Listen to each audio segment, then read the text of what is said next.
여러분, 대한민국 제빵 기업들은 정말 천사들입니다. 진심이에요. 우리 국민 건강을 위해서 빵을 일부러 비싸게 팔고 있거든요. 왜냐고요?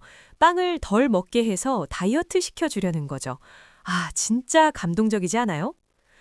라고 하면 믿으실 분 있나요? 당연히 말도 안 되는 소리죠. 근데 진짜 놀라운 건요. 이것보다 더 황당한 일이 실제로 일어났다는 겁니다.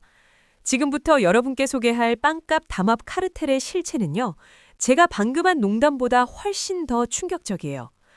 오늘 영상 끝까지 보시면요. 여러분이 그동안 편의점에서 샀던 빵 하나하나가 얼마나 억울한 가격이었는지 정확히 아시게 될 겁니다. 자, 시작해볼까요?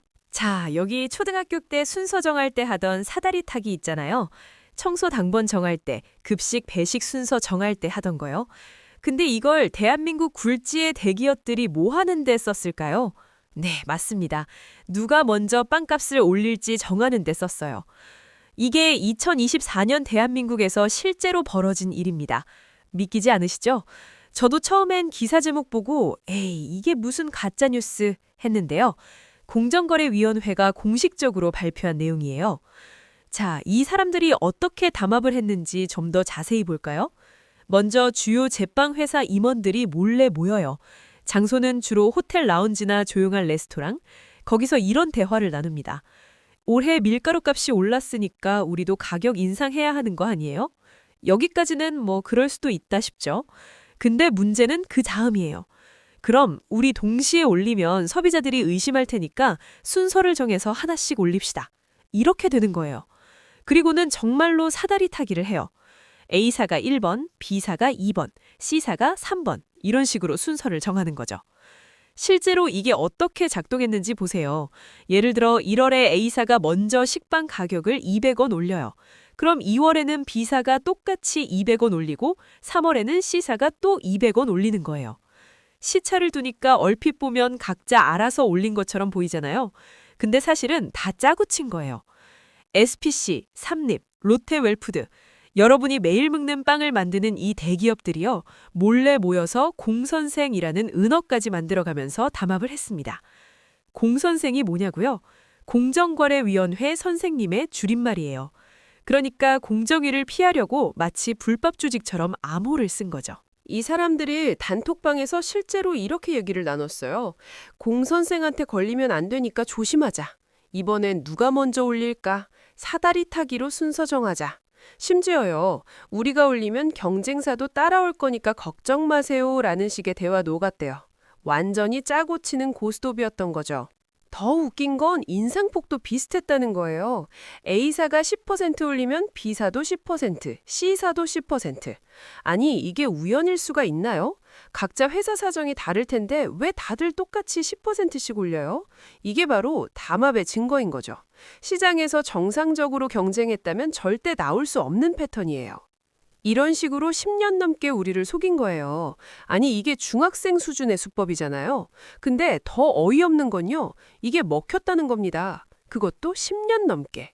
왜냐하면 우리는 빵값이 다 비슷비슷하네. 뭐 원래 이 정도 하나 보다 라고 생각했으니까요. 근데 여기서 더 소름 돋는 사실이 뭔지 아세요? 이 담합의 규모가요. 무려 10조 원입니다. 10조. 조 단위예요, 여러분. 밀가루 담합 6조 원, 설탕 담합 3조 원 이상. 합치면 10조가 훌쩍 넘어요. 이게 얼마나 큰 돈이냐면요. 서울 강남 아파트 33평 기준으로요. 약 5천 채를 살 수 있는 돈이에요. 람보르기니 우라칸으로 치면 2만 5천 대.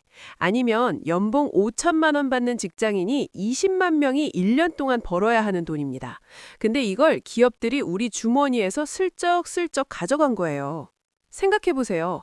빵 하나에 몇백 원씩만 더 받아도요. 전국에서 매일 수백만 개가 팔리잖아요. 하루 이틀, 일주일, 한 달, 1년, 10년 넘게 이렇게 하면 10조 원이 나오는 겁니다. 우리가 그냥 요즘 물가가 왜 이렇게 올랐지? 라고 생각할 때요. 사실은 기업들이 우리를 호구로 본 거였어요. 더 황당한 건요. 국제 원재료 가격은 떨어지고 있었다는 거예요. 밀가루 값이 내려가면 당연히 빵값도 내려가야 정상이잖아요. 근데 이 사람들은 오히려 가격을 유지하거나 올렸어요. 이게 끝인 줄 알았죠? 여러분, 슈링크플레이션이라고 들어보셨어요? 가격은 그대로인데 양을 몰래 줄이는 거요. 예전엔 크림빵이 100g이었는데 어느 날 보니까 85g이 돼 있는 거죠. 근데 가격은 똑같거나 오히려 올라 있어요. 자, 구체적으로 한번 볼까요? 2018년에 나온 어떤 유명 식빵 있잖아요. 당시에는 380g에 2,500원이었어요. 그런데 2020년에는 350g에 2,500원이 됐고 2022년에는 320g에 2,800원이 됐어요. 3년 만에 무게는 60g, 그러니까 약 16%나 줄었는데 가격은 오히려 300원 올랐어요. 그램당 가격으로 계산해 볼까요? 2018년에는 1g당 약 6.6원이었는데 2022년에는 1g당 약 8.8원이 됐어요. 33% 이상 비싸진 거예요. 근데 우리는 겉으로 보이는 가격만 보고 300원 올렸네 정도로만 생각하잖아요. 실제로는 훨씬 더 비싸진 건데 말이죠. 이게 식빵만 그런 게 아니에요. 크림빵은 120g에서 95g으로 줄었고 단팥빵은 110g에서 85g으로 줄었어요. 어떤 샌드위치는 180g에서 150g으로 30g이나 줄었는데 가격은 그대로예요. 30g이 얼마 안 되는 것 같죠? 근데 이게 원래 무게의 17%나 돼요. 여러분 월급이 갑자기 17% 줄면 어떻겠어요? 엄청 큰 차이잖아요. 그리고 이 사람들이 정말 교묘한 게 뭐냐면요. 포장은 거의 그대로 유지해요.